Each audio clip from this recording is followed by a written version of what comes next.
Cowboys Nation, let's talk about something that flew a little under the radar in the NFL news cycle, but should absolutely fire up the conversation here in Dallas. Veteran linebacker Eric Kendricks just turned down a practice squad offer from the Baltimore Ravens. According to Tom Pelissero, Baltimore wanted to stash him as depth, but Kendricks made it clear he's holding out for a spot on an active roster.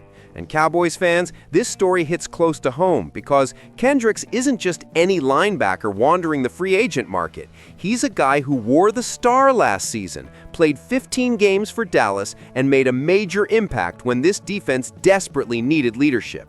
Let's put some respect on his name for a second. Eric Kendricks is 33 years old, a former second-round pick, and he's built a career as one of the most instinctive, reliable linebackers in the league. Last year in Dallas, all he did was rack up 138 total tackles, 4 tackles for loss, 3 sacks, 3 forced fumbles, 1 recovery, 2 interceptions, and 3 passes defended. That's not just a veteran hanging on for dear life, that's production. That's a linebacker who still has plenty left in the tank. So now here's the kicker. The Ravens, a team known for valuing smart, tough defensive players, wanted Kendricks. They saw the value in having him in their building. But Kendricks himself said no thanks, because he knows he can still start. He knows he's not just a practice squad insurance policy. And that brings us right back to Dallas, because if the Cowboys are truly serious about fixing this defense, if they're serious about adding leadership and production, they need to be thinking about Eric Kendricks again. Let's be real. This Cowboys defense has been inconsistent. Brian Schottenheimer has this offense humming. Dak Prescott is playing with confidence. George Pickens has stepped into a bigger role with CeeDee Lamb sidelined. And the run game with Sanders and Williams has been strong. But defensively, too many busted coverages, too many missed assignments, and not enough veteran presence in the middle of the field. That's where Kendricks comes in. He's not just a stat sheet stuffer, he's a communicator. A guy who understands how to align his teammates and get everyone on the same page. When you're struggling with cohesion and identity, that matters. And think about this for a second. Last year, even when Micah Parsons was still in Dallas, Kendricks quietly became the glue guy. He was the one who steadied the group when things broke down. And now, with Parsons gone, with the Cowboys relying on a younger rotation of linebackers and pass rushers, Kendricks could once again be the stabilizer this team needs. Here's another point that Cowboys fans should pay attention to. Jerry Jones has the cap flexibility to make moves. Dallas is sitting on resources, and with the season at a critical point, every addition has to be about maximizing chances for a playoff run.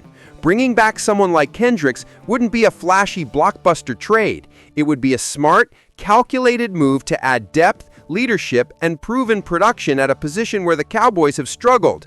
And let's be honest, sometimes the quiet veteran signings are the ones that push teams over the hump. Now, I know what some fans are thinking. Why would Dallas bring back Kendricks when they're trying to get younger on defense? That's a fair question, but here's the answer. Because balance wins in the NFL. You can't just throw young talent on the field and expect immediate results.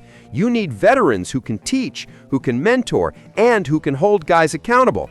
Look around the league. The best defenses always have that mix. The Cowboys right now don't just need athletes, they need football IQ. Kendricks gives you that.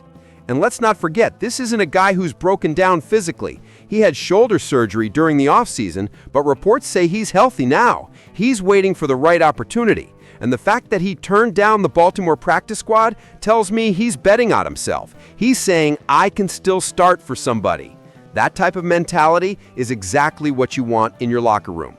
If you're Jerry Jones, if you're Brian Schottenheimer, you've got to at least be making that phone call. Because what's the downside? Bringing in Kendricks doesn't mean he's guaranteed a starting role, but it gives Dallas a security blanket. If the younger linebackers don't step up, you have a proven veteran ready to go. And if they do improve, then Kendricks still serves as depth, as a mentor, and as someone who raises the competition level in practice. That's a win-win. And I'll be real with you, Cowboys Nation, moves like this send a message. They tell the locker room and the fan base that the front office isn't just sitting back hoping things work themselves out. They're being proactive. They're addressing weaknesses, and they're giving this team every chance to succeed in a season where the offense is showing real promise. At the end of the day, this is the type of story that makes you realize how thin the line is between good teams and great teams. Sometimes it's not about the superstars. It's about the veterans who do the dirty work, who make the tackles that keep drives alive, who force the turnovers that swing games. Eric Kendricks can still be that guy. So Cowboys Nation, I want to know what you think. Should Dallas make the call and bring Kendricks back into the fold? Do you believe his leadership and production from last year are exactly what this defense needs? Or do you think the Cowboys should continue to roll with the youth movement and see who develops? Drop your thoughts in the comments, hit that like button if you believe this defense needs a veteran spark, and make sure you subscribe to Dallas Game Day for all the latest updates, reactions, and analysis. Because if there's one thing we know, it's that Jerry Jones is never done making moves, and this team is still very much in the fight to turn this season into something special.